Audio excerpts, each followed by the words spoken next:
Good morning, guys. It is Zach Plochet, and today is officially day 30 of my lion diet. It is the last day that I'm on this diet currently because it was my intention to do 30 days, see how I felt by the end of it, and then decide what to do from there. So, since today is my last day, I will still be eating meat, salt, and water today, and I want to talk about my experience. So, on day 30, what were the benefits I received, how do I feel today, and what are the challenges.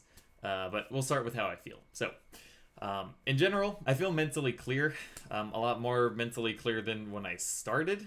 It was a very challenging diet. In fact, I think it's the most hard diet in terms of carnivore, just because it's the one that has the least amount of variety.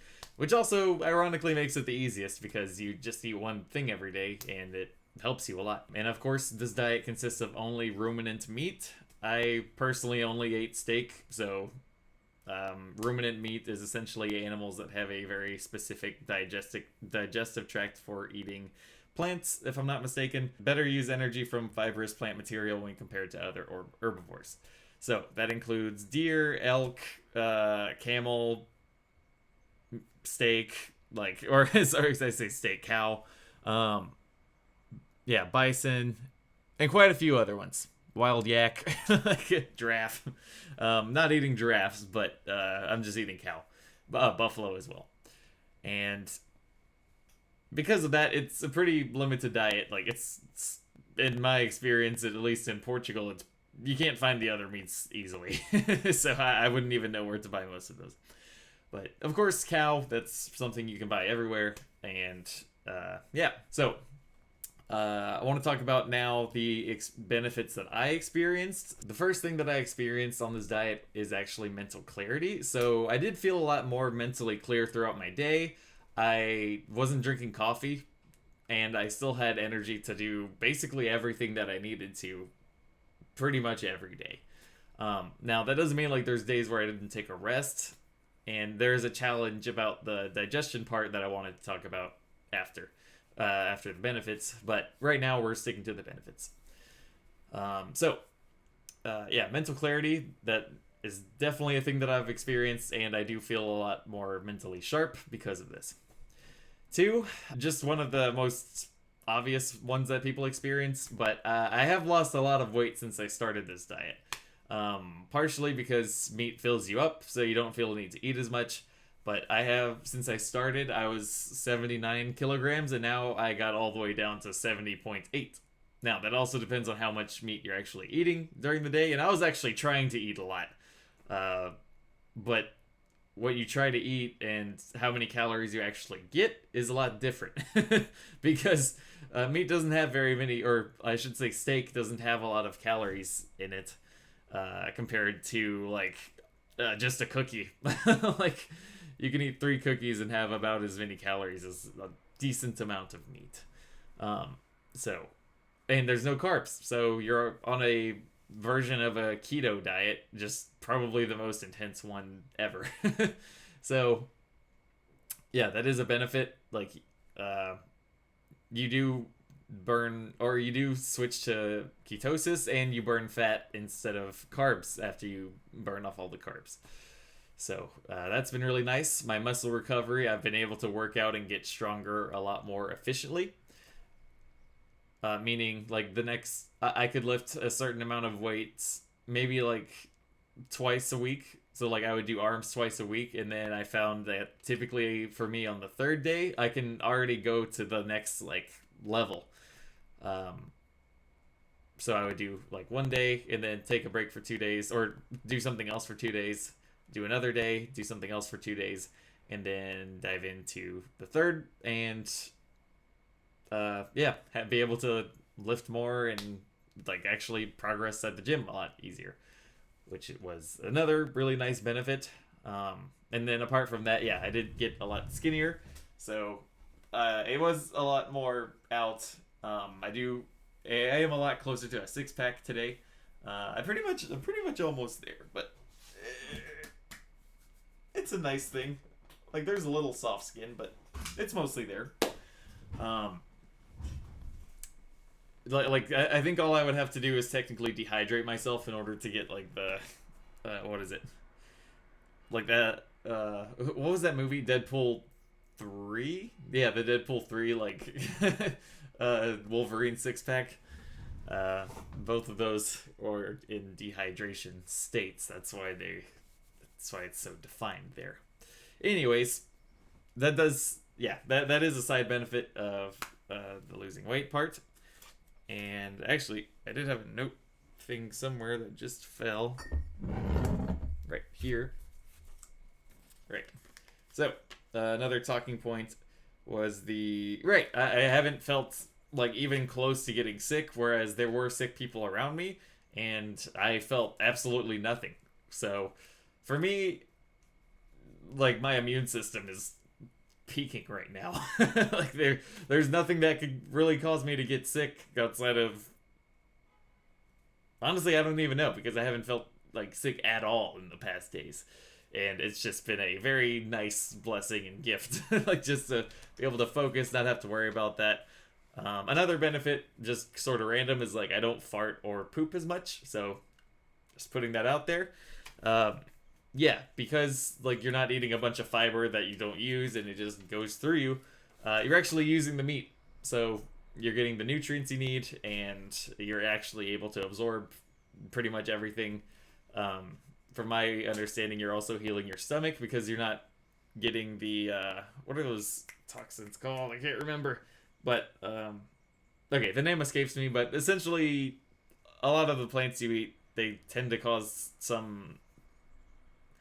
Okay, that doesn't sound very smart. I don't remember what it's called. Otherwise, I would say it. So we'll just skip that fact for now. Another benefit is self-control in eating. So actually, in this diet, it was a bit. I was a bit concerned about doing a 30-day challenge just because like I have tried them before and failed. I have succeeded only once, and like it was the last time I really did a strict specifically this for 30 days. But not the same lion diet, just carnivore.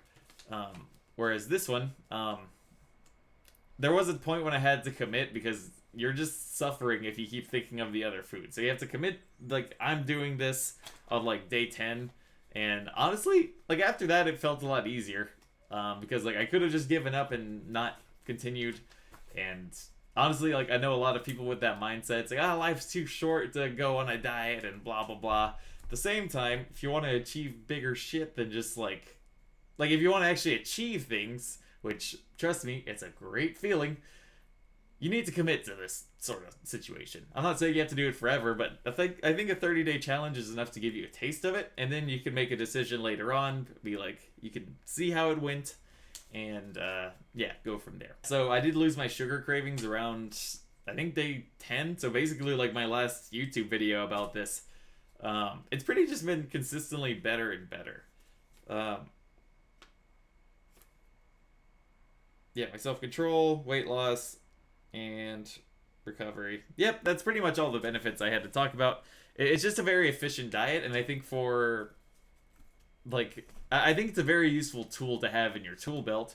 Of course, some people eat this like to treat some disease, and honestly, I think I could see it working for that because my body feels overall great. Like the only things I need to sleep are outside of diet now, so it's just like sleep or business or whatever. And it really helps you to just be able to stay focused on those things. Now, there were challenges, all that said. The first challenge that I experienced was passing Keto Flu. So, in the first, I would say, somewhere around 7 to 10 days for me, it was a challenge just to stay mentally clear. And it turns out that is a process that typically happens called Keto Flu, where you do experience a large amount of grogginess, anxiety, or whatever, as your body is switching from using carbs to fat. And that is certainly something to keep in mind as you're doing it, because like there is a desire to give up. Another thing is managing your salt levels. So figuring out how much salt that you need. Because if you eat too much salt, you will feel it. Like you will have higher blood pressure.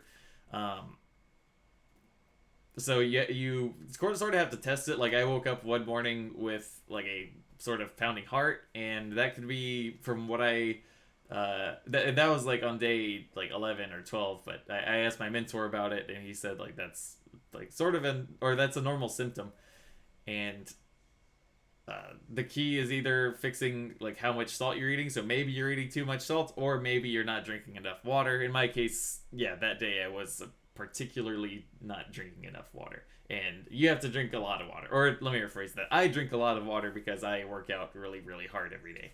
And I train like an athlete. So there's that. There's also the fact that you have to give up coffee. So no coffee for 30 days. If you're drinking coffee, you're not on lion diet. Simple as that, black and white. You don't drink coffee, otherwise you're back to day one. And while, like, it is better than, I guess, like, eating a lot of plants or, like, eating salad and saying it's carnivore or saying it's lion diet, but it's not. Lions don't drink coffee. Technically, lions, I'm not really sure they eat cow either, but in terms of what the diet's meant for, ruminant means only, and salt and water. So you're giving up a lot of these really nice things. So it is a cool sort of fast, I would say, and really, like, my energy's fine without coffee now. I just like the smell of it. Not necessarily, I don't necessarily need the caffeine, and I do actually plan on adding coffee back. At the same time, I'm a bit hesitant because, like, I just feel good normally. That said, the digestion part, if you eat too much meat in the morning, and I think this has more to do with a useful Japanese philosophy where they say don't eat till you're full. I'm American. We're pretty used to eating till we're full. Not only full, but over full. That's why a lot of us are obese. I was lucky to not be in that situation. Maybe it's because partially of metabolism, or just because I was, I guess, a more active person in my family. And yes, like, I could definitely be fat today if I was just only eating crap. I did sort of at least try to eat healthier when I was in Mississippi. Like when I was 17, 18, 19, 20. Like, I've tried to eat healthy since I was young because I used it to cure my own depression. Thanks to Mark Hyman at the time, but now I would say my top doctor is Sean Baker, of course, because he's the only one who sort of figured this thing out. And somehow nutritionists, it's so weird. Like, you see your body, it's like you see the results you get, and nutritionists are like, oh, that's really unhealthy. You're like, okay, yeah, great, have fun at your school. I'll do me, and keep being stronger and whatever else than everyone else. So good luck with your nutrition. Now, like, the other foods are more fun. Oxalates. That's the thing I forgot earlier. Oxalates. Something about not eating those. There's something to that. I'm not the scientist there, but apparently that's something that if you eat fruits and stuff, all that stuff, that's one of the inflammatory things. So, hypothetically, I'm not an expert. You don't have to listen to me. Do your own research on that specific part. I'm just sharing my experience. Next, yeah, so there's that commitment part, and then also, like, the lack of restaurants, and then, like, one of the challenges that's not really a challenge for me was just actually, well, I almost want to put this as a benefit, but, like, other people won't necessarily understand your diet. Other lion diet people will, and some people are interested, like, to hear about it. Not that you should really bring it up, like, trying to push it on people or anything, but like, if the topic comes up of, like, hey, do you want to go and get pizza or something? To be like, oh, no, sorry, I'm on a specific diet. You don't even have to say, like, you're necessarily on lion diet. If they're curious about it, you can tell them. And then they'll be like, they might say things to maybe try to make you, like, doubt it or whatever, but just keep pushing. That's all I can say. Yeah. I think I talked about, like, adapting to the digestion. So, yeah, actually around I think somewhere around day 21, somewhere around 20 or 21 for me, my body got a lot more efficient at eating and digesting meat.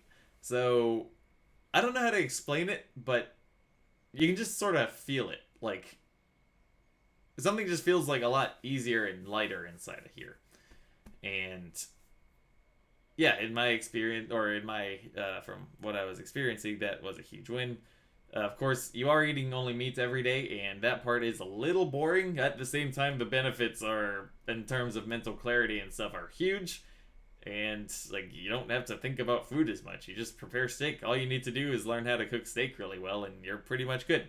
One of the challenges that you can't use butter. That part kind of sucks because that's the easiest fat that I know how to cook with.